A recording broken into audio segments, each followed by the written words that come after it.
जननायक जनता party ने भी अपने 19 उम्मीदवारों की घोषणा कर दी है। गठबंधन के उम्मीदवारों की 15 हैं जननायक जनता पार्टी से उम्मीदवार और 4 हैं आज़ाद समाज पार्टी से, चंद्रशेखर आज़ाद पार्टी से। जल्द ही जननायक जनता पार्टी अपने बाकी उम्मीदवारों की सूची आपके बीच में लाने का काम करेगी और जल्द ही जननायक जनता पार्टी के उम्मीदवार मैदान में होंगे। और पीछे भी आपको बताया था कि जननायक जनता पार्टी गठबंधन के साथ जोरदार तरीके से और दमदार तरीके से चुनाव लड़ने का काम करेगी। जिस तरीके से बार बार आपके भी सवाल होते हैं, आम आदमी कह देता है कि जननायक जनता पार्टी की हालत थोड़ी ही अब की बार कमज़ोर है, लेकिन आज 6 तारीख है, अगली 5 तारीख तक वोटिंग शुरू होगी, तब तक जननायक जनता पार्टी भरपूर जोश में होगी और मजबूत साथियों के साथ 90 के 90 विधानसभा में गठबंधन मजबूती से चुनाव लड़ने का काम करेगा। जननायक जनता पार्टी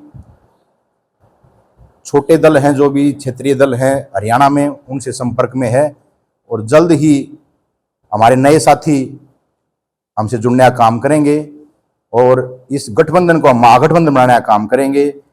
सभी साथियों से हम भी लगातार संपर्क में हैं और राष्ट्रीय अध्यक्ष डॉक्टर अजय सिंह चौटाला जी और हमारे नेता दुष्यंत चौटाला जी भी इस सबके साथ संपर्क में हैं।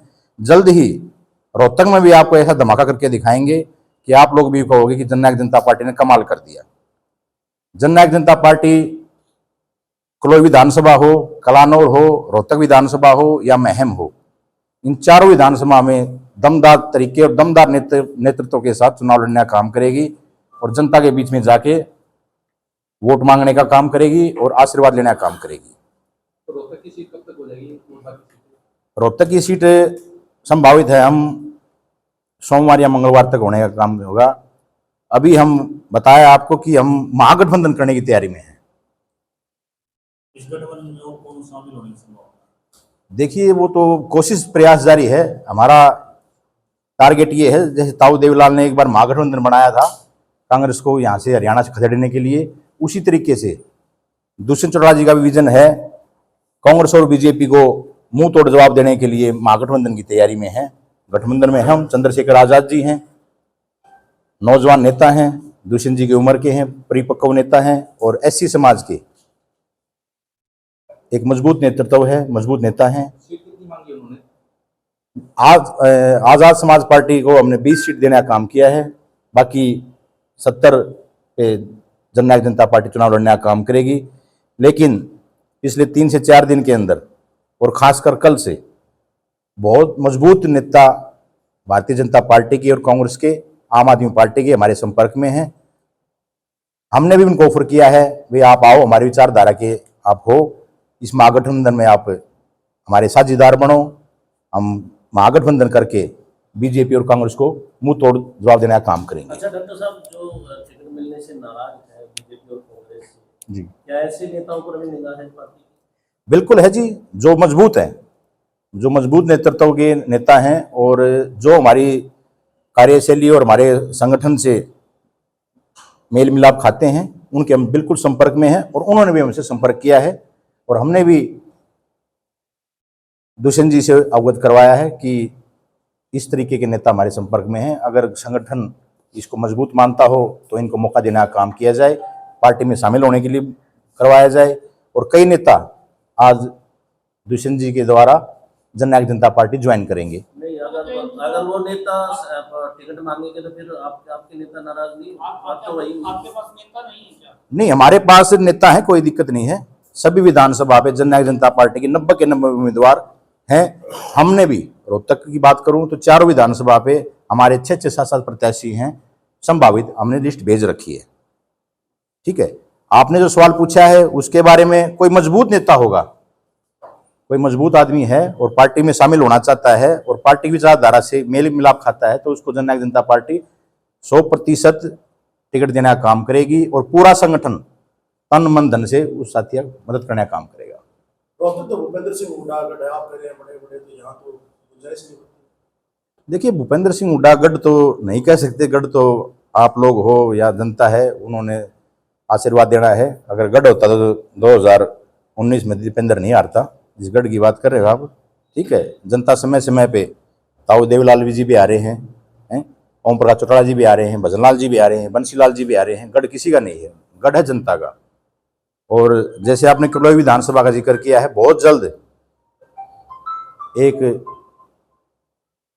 मजबूत नेतृत्व के साथ भूपेंद्र सिंह हुड्डा के खिलाफ हम जननायक जनता पार्टी का प्रत्याशी उतारने का काम करेंगे। और छोटा सा बता दूं, लगातार हम दूसरी पार्टियों से संपर्क में हैं। जहाँ तक संभावना है हम भूपेंद्र सिंह हुड्डा के खिलाफ महिला को उतारने का काम करेंगे। आप ही की ये भी पार्टी बता के हैं, दीजिए दूसरे वो- दलों से आएंगे? नहीं, हमारी पार्टी के हैं, हमारे महिला नेत्री हैं कलोई में, कई हैं। मजबूत उतारने का काम करेंगे और दमदार महिला को आपके बीच में लाने का काम करेंगे, जो कलोई हल्के विधानसभा का नेतृत्व करेगी और जनता के सुख दुख में शामिल होने का काम करेगी।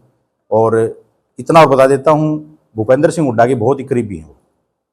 अच्छा डॉक्टर साहब, भूपेंद्र सिंह हुड्डा और कांग्रेस के और भी नेता जी। आपकी पार्टी को, आपके नेताओं को वोट काटू कहते हैं और कहीं न कहीं वो इस मामले में सक्सेस भी हो गई है। जहाँ तक जाट मतदाता की बात है, तो जाट मतदाता इस बात को पकड़ गया है। जी। ये जिस तरह से वोट खराब नहीं करेंगे, इस तरह की बातें निकलकर सामने आ रही है। वोट काटू की संख्या से आपको कितना नुकसान हुआ है? देखिए, वोट काटू तो नहीं है, हम तो अपनी लड़ाई लड़ते हैं जीत के लिए। वो तो जनता ने फैसला करना है, जनता किसको वोट देती है। और भूपेंद्र सिंह हुड्डा तो अपने बेटे की राजनीति चमकाने के लिए बार बार क्षेत्रीय दलों के ऊपर इल्जाम लगाते हैं, भाई सीधा मुकाबला बीजेपी और कांग्रेस में है। लेकिन ऐसी बात नहीं है, वो तो पीछे भी कह रहे थे सीधा मुकाबला बीजेपी कांग्रेस में है। कांग्रेस 31 पे रुकी, हम 10 तक पहुंच गई नया दल बनाने के बाद भी।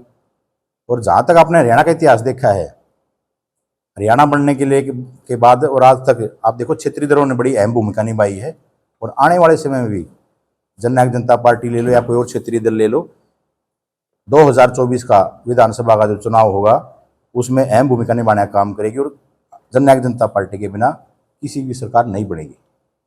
ऐसी सिचुएशन आई आपकी बात, जैसे 2019 में आई थी जी। ऐसी सिचुएशन आई तो कौन से दल के साथ जाना चाहोगे, कांग्रेस के साथ, बीजेपी के साथ? देखिए, कांग्रेस हो चाहे बीजेपी हो या अन्य कोई दल हो, जननायक जनता पार्टी अब की बार पिछलों को नहीं होगी। नेतृत्व जननायक जनता पार्टी करेगी। मुख्यमंत्री का चेहरा दुष्यंत चौटाला जी होंगे। कोई दल हमारे पीछे खड़ा होना चाहता हो, हमारा सहयोग लेना चाहता हो, तो मुख्यमंत्री चौधरी दुष्यंत चौटाला जी को बनाना पड़ेगा। अब की बार पिछले कोई कहाँ रहेगा? इतना हाई प्रोफाइल मंत्रालय आपके पास, इतनी सीएम आपके, पिछले कोई कहाँ रहेगा? देखिए, आपने बात कही है पिछलोगु उप मुख्यमंत्री और मुख्यमंत्री में दिन रात का फर्क है। आप इस बात को भली भांति जानते हैं कि मुख्यमंत्री और उप मुख्यमंत्री में दिन रात का फर्क है। मुख्यमंत्री कार्यशैली और उप मुख्यमंत्री कार्यशैली में दिन रात का फर्क है। जो इंडिपेंडेंट फैसले मुख्यमंत्री ले सकता है, उप मुख्यमंत्री नहीं ले सकता। सीट भी तो नहीं दिया होगा। तो सीट जनता देने का काम करेगी तो मुख्यमंत्री अपना बनाने का काम करेंगे। एक बार जनता, हरियाणा की जनता एक बार हमें मौका देने का काम करे। दुष्यंत जी ने एक वादा किया है, जो मैनिफेस्टो हमने तैयार किया है, जो आपके बीच में जल्द ही लेके आने का काम करेंगे। सरकार में हम शामिल हुए और हमारे समर्थन से सरकार बनी, या हम मुख्यमंत्री बने या दुष्यंत जी मुख्यमंत्री बने, 24 घंटे के अंदर सभी घोषणाओं को पूरा करने का काम करेंगे। 24 घंटे के अंदर, हफ्ता 10 दिन, 2 महीना 2 महीना नहीं, जो घोषणा हम करेंगे जननायक जनता पार्टी उसको 24 घंटे के अंदर लागू करके तभी अगला कदम उठाने का काम करेगी। अच्छा डॉक्टर साहब,